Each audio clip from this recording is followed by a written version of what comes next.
Kanën tek Safa dhe Merva, atje ku vrapoi Haxheria për të kërkuar ujë për djalin e saj. E aty ka shumë kuptime. Disa nga dietarët e kanë përmendur se dy anët e Safës edhe Mervës i gjasojnë dy anëve të peshorës, ku do të vendosin veprat tona.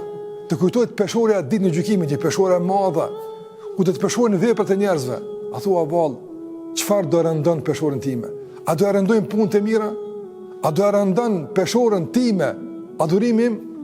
A do të jem mjaftueshëm i pasur që kur të vendosi pasurinë time në peshorën e ditës së gjykimit ta rëndon fuqishëm e kështu të marr verdiktin e shpëtimit dhe lejes për të futur në xhenet?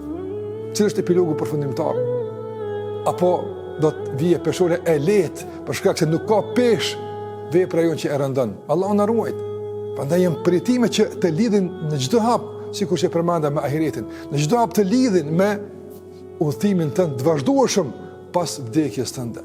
E kujton Haxherën si ka vrapuar për të kërkuar një pikë ujë që të shpëton djalin e saj. Sa vrapojmë ne për të kërkuar kënaqësinë e Allahut, sa lodhemi ne për të kërkuar kënaqësinë e Allahut xhalla xhelaluhu, sa lodhemi për të kërkuar halal, për të fituar halal. Gjitha këto janë pyetje që bën e ne lëvizim këmbët tona në Safa dhe në Merva. E ne ecim nga një anë e Kodrës në anën tjetër të Kodrës.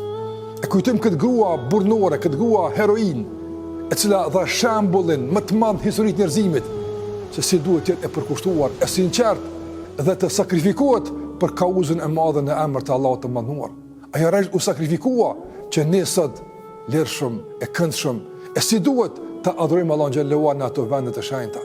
Dha mësimin e madh një grua, prandaj na kujtohet se si Islami e ka nderuar gruan, si Islami e ka ngritur gruan, ku të gjithë burra e gra lëvizim e veprojmë duke udhëzuar me veprimin e një gruaje të nderuar vëllezër dhe motra, me veprimin e një gruaje që e ka Haxheria, gruaja e Ibrahimit alayhis salam.